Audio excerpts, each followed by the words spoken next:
Tuesday night, right here on Trailblazers Radio.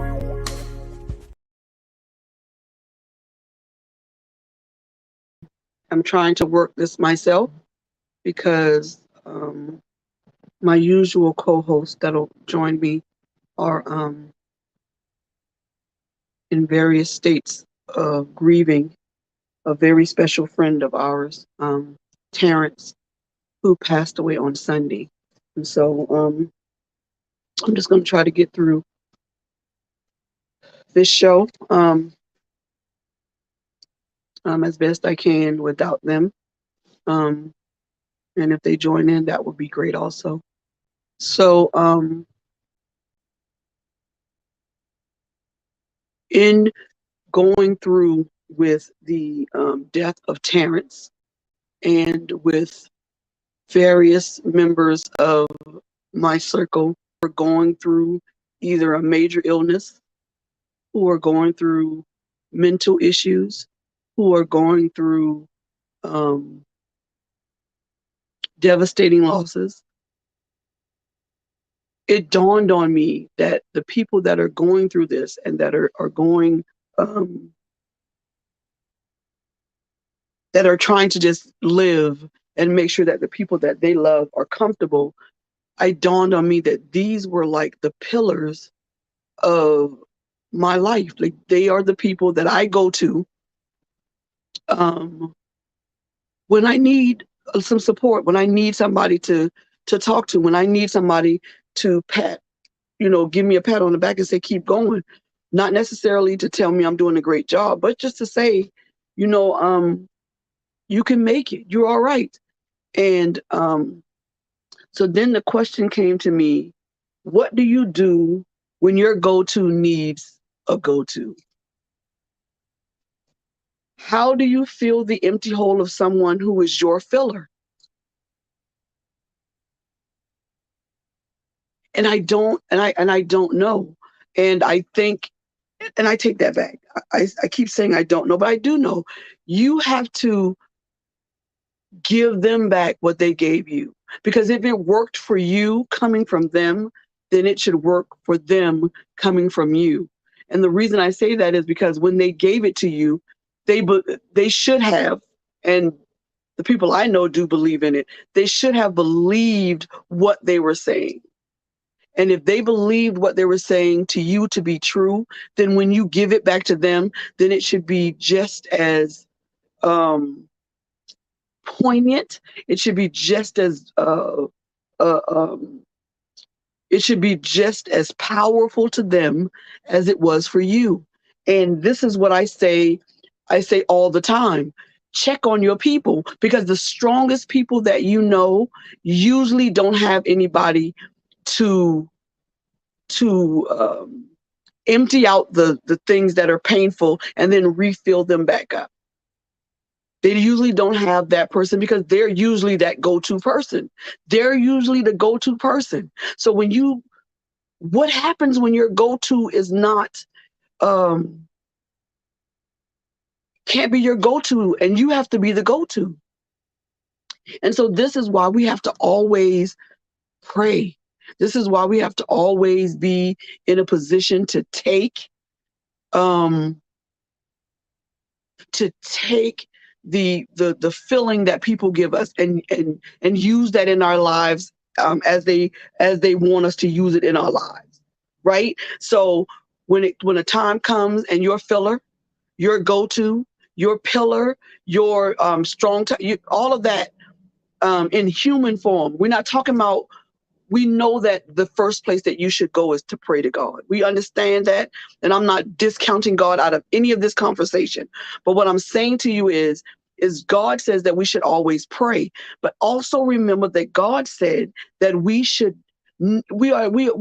should never be alone. And if we should never be alone, then we should have that go-to person. And if we have a go-to person, who do they go to? Do you ever ask yourself, when they're empty, who fills their cup?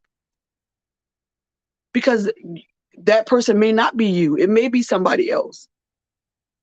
And so I know that I am that for some people. For some people, I am that go-to for a word of encouragement or whatever. But I do know this. There are times when I don't have um, anything left to give. And I sit in my car, or I'll sit at home, or I'll be driving or whatever, and I'm just crying and telling, I don't got nothing else. I don't have nothing else. I don't have anything else to give them. And it's crazy because I just don't. I don't have anything else to give them. And it's weird because you need hello Laura Simmons and friends, how are y'all? You need to check on your go-to for inspiration and to lift you up and all of that other stuff. Sometimes they don't need you to call them because you need that for you. Sometimes you need to call them because they need that from you. And if you can't reciprocate what they give you, then therein lies the problem. Then that's not really a friendship. You're just using them because they good at getting you out of whatever. Do you call them for anything else? Be honest. Do you call your go-to? Do you call your inspirational person? Do you call them for anything else? Do you call them and ask them if they okay? Because if you don't, then you're not that friend. You're just a person that uses their gift to get you through your roughest times, and you have learned nothing from them. And that is sad, because I'm pretty sure that you've been doing this for years to that go-to person. I did it. I did it. I did it to the go-to person. I've done it to people that I have I still am with those people. I'm still friends with those people. They're still my family. But I had to realize that sometimes I have to call and say, how you doing? And you know what the funny thing is, when you do that to people that are your go-to, when you go, how you doing? They're so used to being your uplifter that they can flip the conversation on you. And so you have to be mindful of when they flip it on you and you say, wait a minute, wait, hold up. I didn't call to talk about me. I called to talk about you. That's how you have to do it. It's a hard thing to do because they know what questions to ask to get you off of them.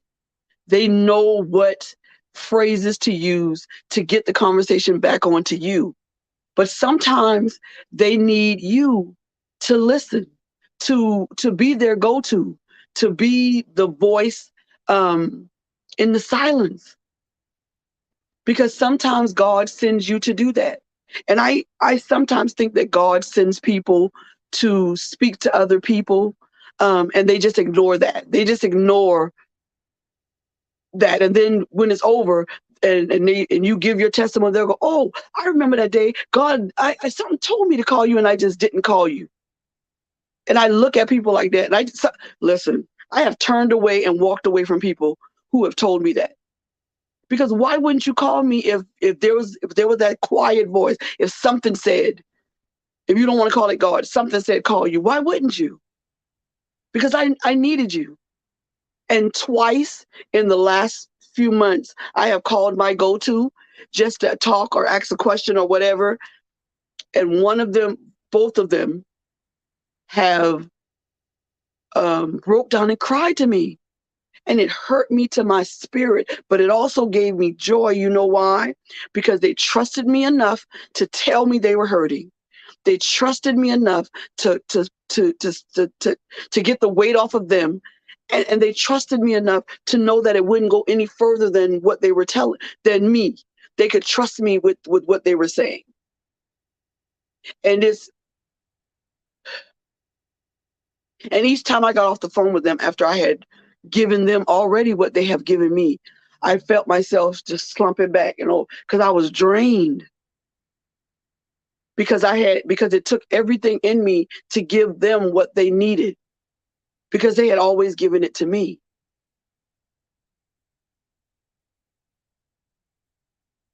If you don't check on the people that are always the givers, you're going to lose them. They're going to burn out. They're going to succumb to whatever is haunting them. And that's why I believe in being a person that is filling somebody else, giving them what they need. And I do it for strangers as well as the people I know, because people tell me all the time, oh, I needed that. And my thing to them is like someone I smiled at today and told her she was a queen and she looked beautiful. She said, I needed that today. I said, no. I needed you to smile and acknowledge that you needed that, because that gave me strength.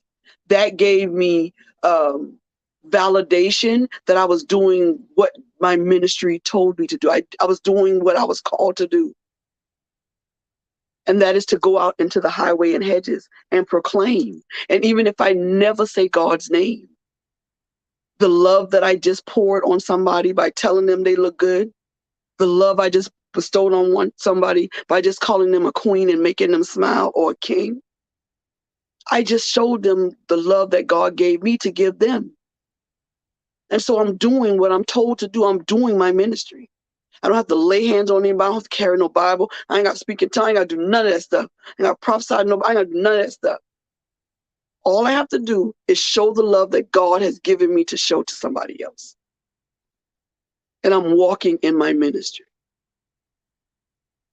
And I could get easily discouraged because sometimes this little thing says that there's 0 people watching. I could get easily discouraged when I'm doing my lives in the morning, which I'm trying to do consistently. You can easily get discouraged when when it says that no one is watching. But I have such a pull on me to do this, even when I don't feel. I'm exhausted. I walked in the house and all I could do was actually put the groceries down. Sam's exhausted me because it's such a big store. I worked all day. And I'm on all of this stuff. But in my exhaustion, I am so grateful for God and his love for me and the strength that he gives me to do what I know that honors him the most. And that is to just tell everybody and show everybody what God does, what God is, and that is love. I wanted to ask the question of what happens when your cup is empty and no one answers the phone or email or text, or they don't even answer your cry out to God to please let somebody come and help me. I cramped up so bad in my car the other day that I had to put my hand over my mouth to not scream. And I had to go through it. And I just was angry that I didn't have anybody to help me.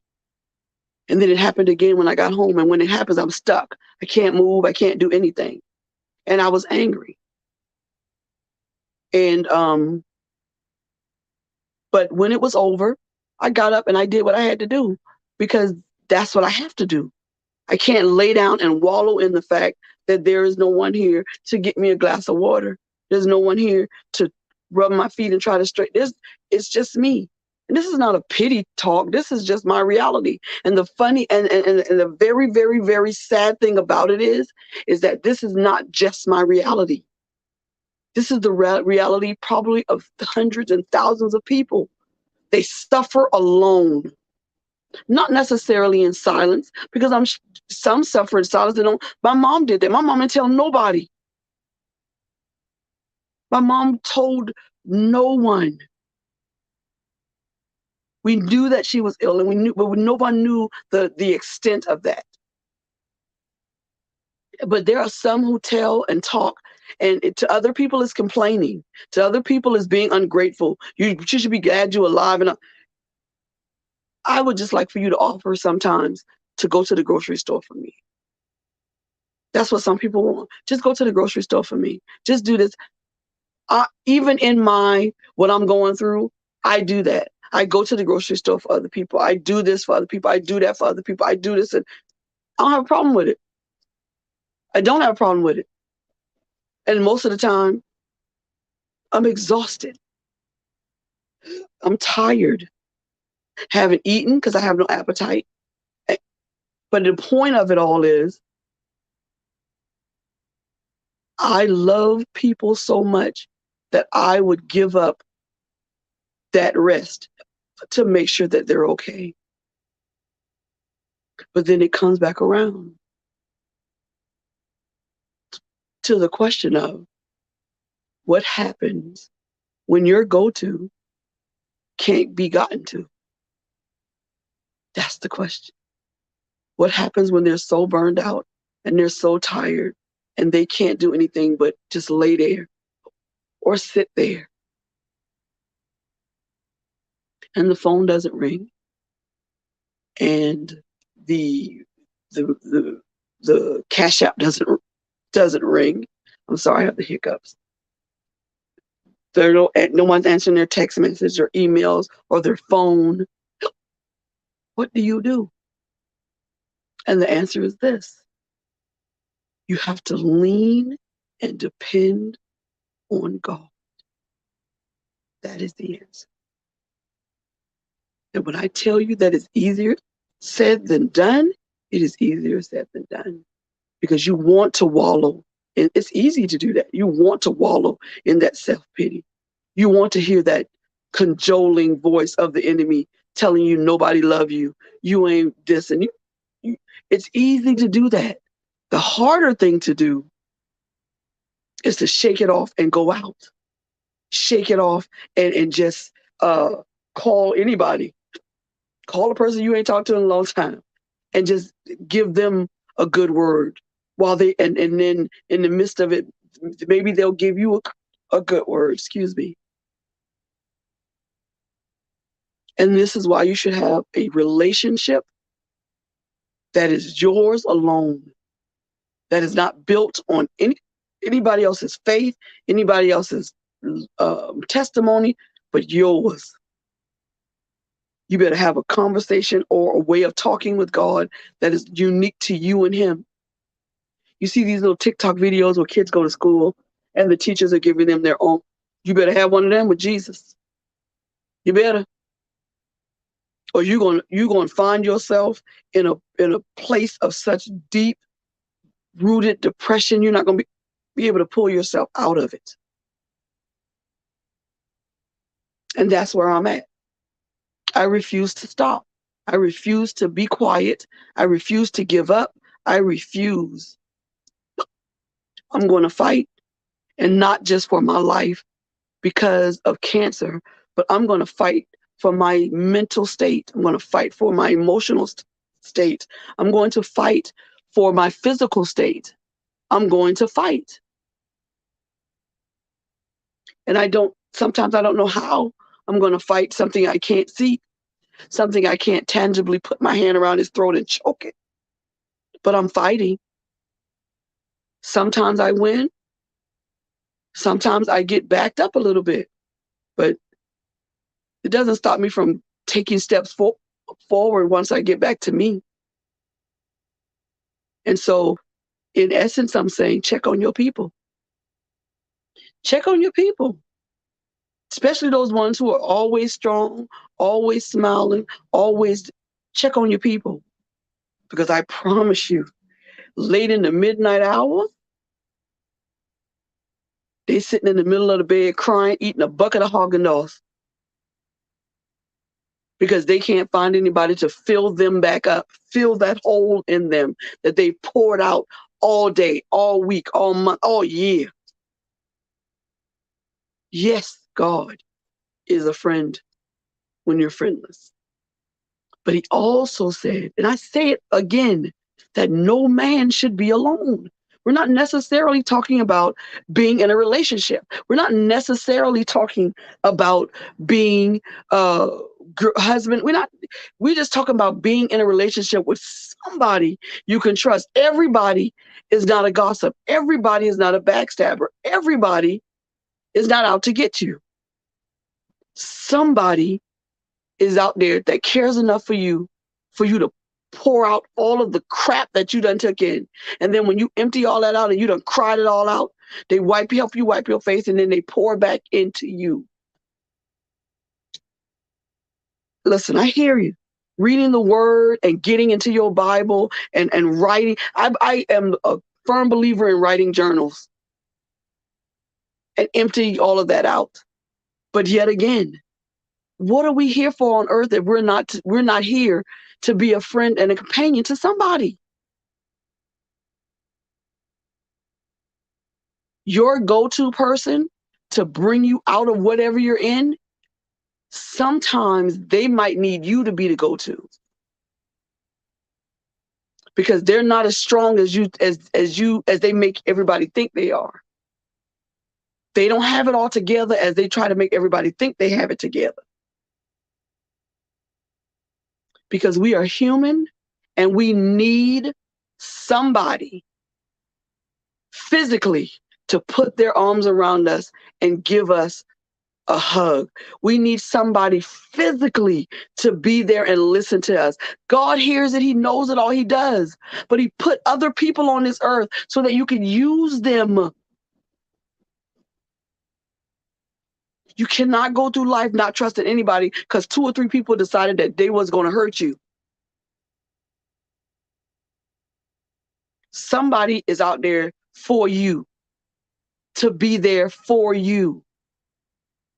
And giving up on that is just not a good thing. And I think I talked about this before. You've been married. I've been married 3 times. I'm not doing it no more. Then change your tactic for the next one. You look for them other 3. Don't look for this one. Just go where you can be found. You don't have to go through life alone. And just because you are the strong one in the family don't mean you don't need nobody, because you still need somebody. Hello, everyone. Hello, Miss Deborah. You're going to need somebody. I have not spoken to my siblings in almost a year, and it pains me. But I have found those who have stepped into that gap, and it is enough. And it feels that pain, that hole where that pain left, and it gives me joy. It gives me what I need to keep going. As the old people say, I want to go on and see what the end gonna be.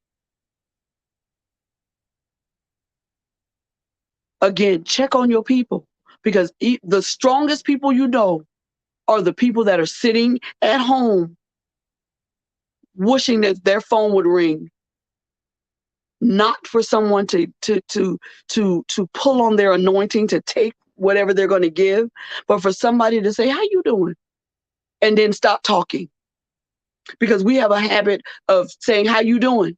And just keep on, girl, how you doing? But let me tell you about, no. Say how you, I did this a couple of weeks ago. I dare you to say how you doing to somebody and stop talking. And watch you hear things come out of their mouth you've never heard before, because you've never given them the room. I'm not throwing shade. I'm just telling you that's how we are. I dare you to go up to a person, someone you care about, and you just look them in the face, to hold their hands and say, how you doing? And then stop talking. Stop talking and see what they say. Because I guarantee you, they're going to spill it. And if they don't, you may have to do a little bit of coaching, because they're not used to you like this now. They're not used to you really giving them time to give you the answer that you just asked for. You may have to coach them a little bit. Yeah, I just asked you how you doing. I really want to know how you doing. And I tell people when they do, listen, I don't want the politically correct answer. I don't want the answer you give them white folks at work. I don't want the answer. I don't want the answer that you give to the lady at the supermarket when she know that you just been crying because your eyes are blood. No, I don't want that. I want the one that's going to take all of that crap out of you, so that I can, because I can't listen. The Bible says that God don't put new wine in an old vessel, right? I can't encourage you, and put new and inspirational things inside of you on top of mess. Because in this case, one bad apple will spoil the whole bunch. So my inspiration ain't going nowhere, because now it's got to fight its way through the crap you just been dealing with. So give me your crap first. I can take it. Listen, sis, bruh, I've been built for this. I can do it. Listen, I done beat all kind of things. You feel me? We knocking cancer out. We done went through mountains in the snow, scared to death. Listen, I'm built for this. You can lay it on me. And because it's not my issue, I don't have to deal with it. You can lay it on me, and as you lay it on me, I'm getting rid of it because I don't need it, because it ain't mine. It's yours. I'm taking it from you, and I'm going to send it back where it came from. But I'm built for this. Give it to me. Tell my apostle that all the time. You built for that, hun, because I could. But I am built to take that. And I am equipped to give you what you need to get through this. I got a word for you. Now, no, I'm not going to say that the word I give you is always a scripture, but it may not come out all the time in a very polite way, because y'all know I'm still working on that Peter spirit, because I every now and then a cuss will come out. But I will tell you this: it is biblically based, and it is going to give you what you need to get started. Because all I'm doing is trying to get you jump started. All I'm doing is like that old lawnmower. All I'm doing is pulling on it, just trying to get it to start. Once it gets started, it's gonna do its job. I'm guiding it, but I'm not really cutting people. You're not cutting the grass. You're guiding the lawnmower, and all I want to do is get you started. Once I get you started, God got the rest. He gonna guide you through. That's it. I'm just here to prime the pump. That's it. Once it get flowing, that's God's job. I step back because that's not my lane. First thing they teach you in when you get ready to drive a truck, a car, stay in your lane. I stay in my lane. I have learned the hard way. Stay in your lane. Don't overstep your boundaries. You don't have no heaven, no hell, no blessing, no curse to give nobody. That's it. Because you don't have none of that to give nobody. So stay in your lane.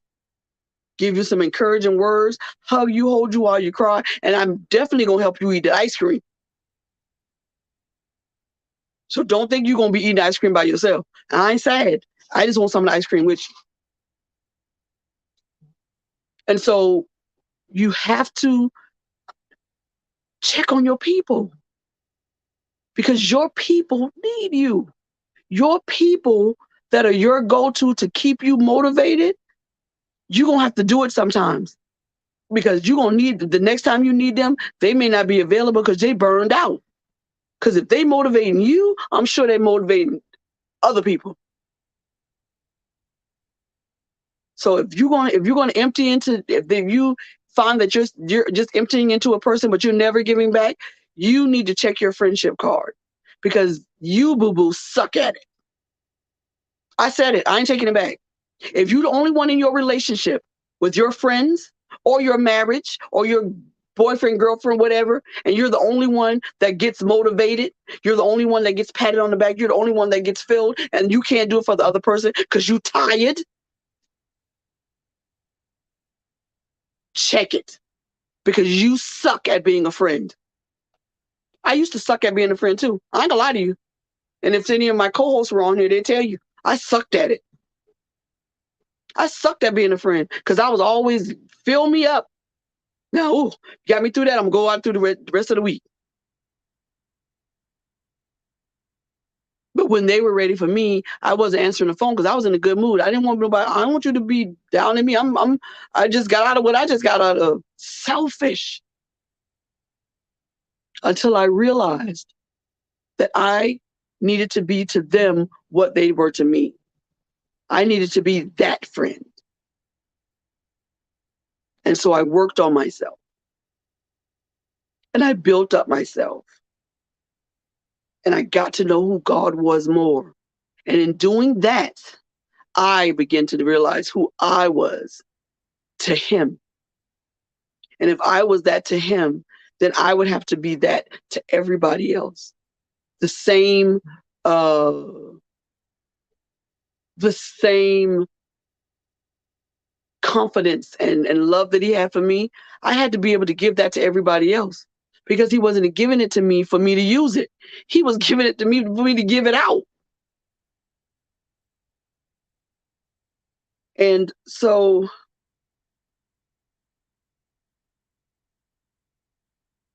check on your people, especially those who are taking care of parents, or taking care of a child that is, or a sibling, or somebody who's disabled, because it's draining. I'm watching people do it now, and it's draining, and they're tired, and they have been through the ringer. Oh, hold on 1 minute. Hold on.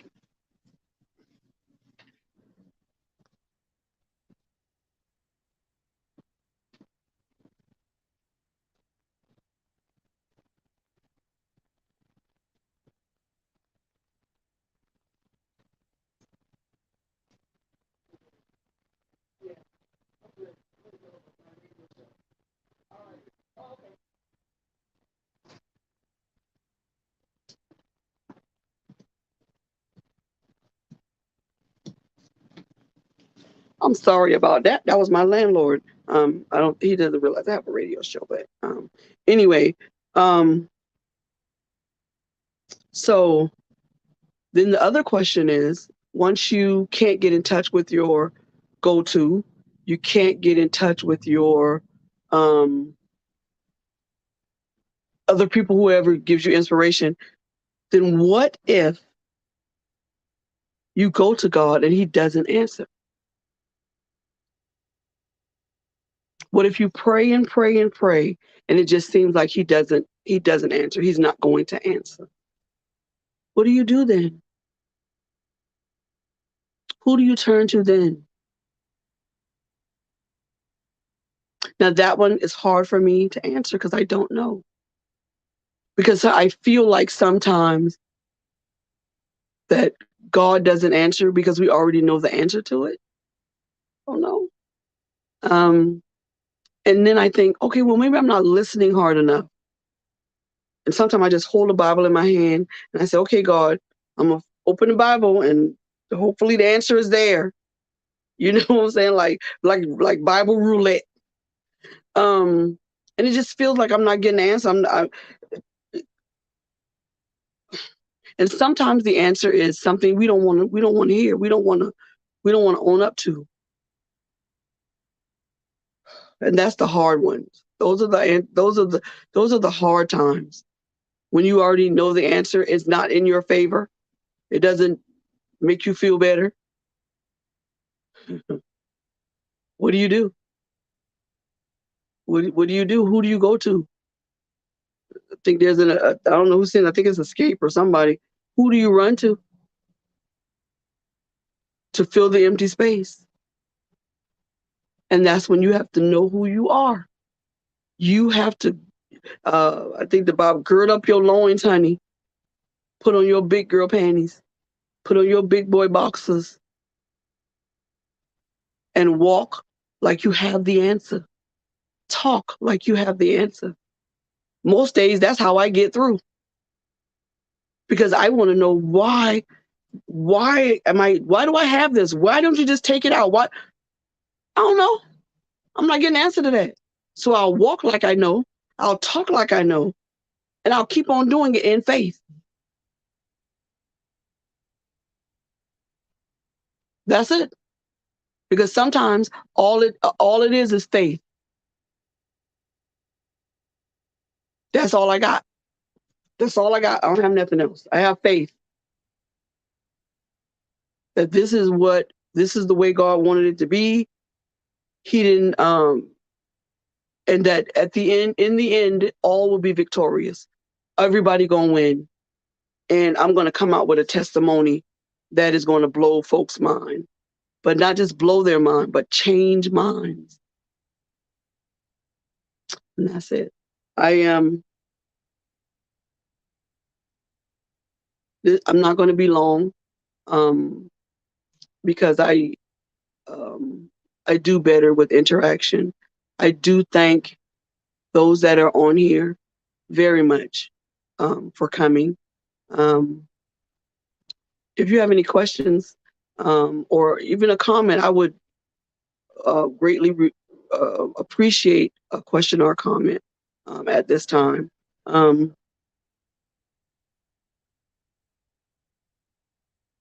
I miss my friend.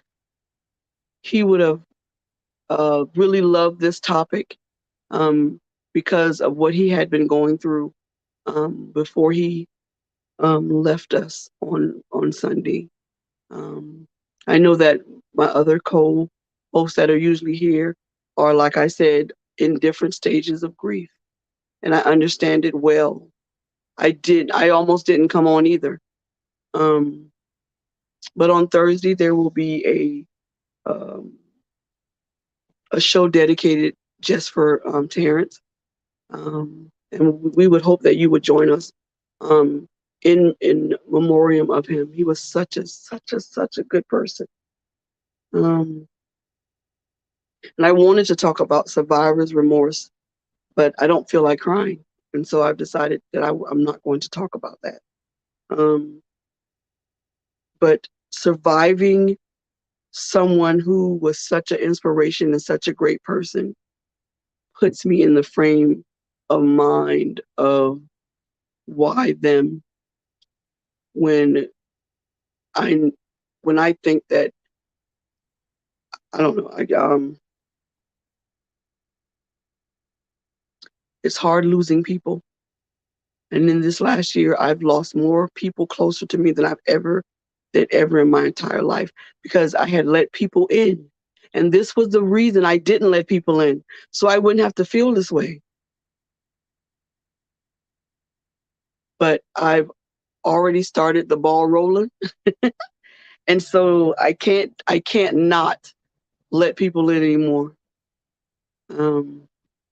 Because it hurts losing people. It really does.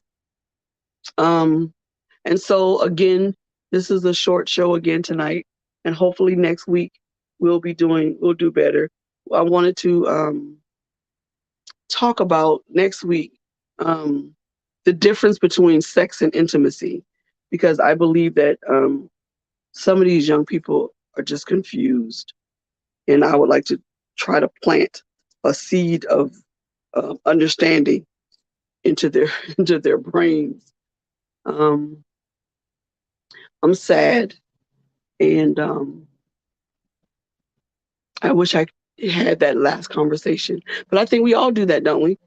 We always wish we had that one last conversation, that one last thing to say, we always wish that. And then even if you did have it, you still want one more and more and more and more, because we selfish like that when it comes down to the people that we love. And that's just how it is. I'm going to end the show. I thank Miss Deborah.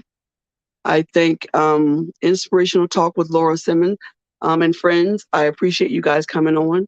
I hope that next time you would want to join in to the conversation. I'd rather have conversation than lecture, to be honest. But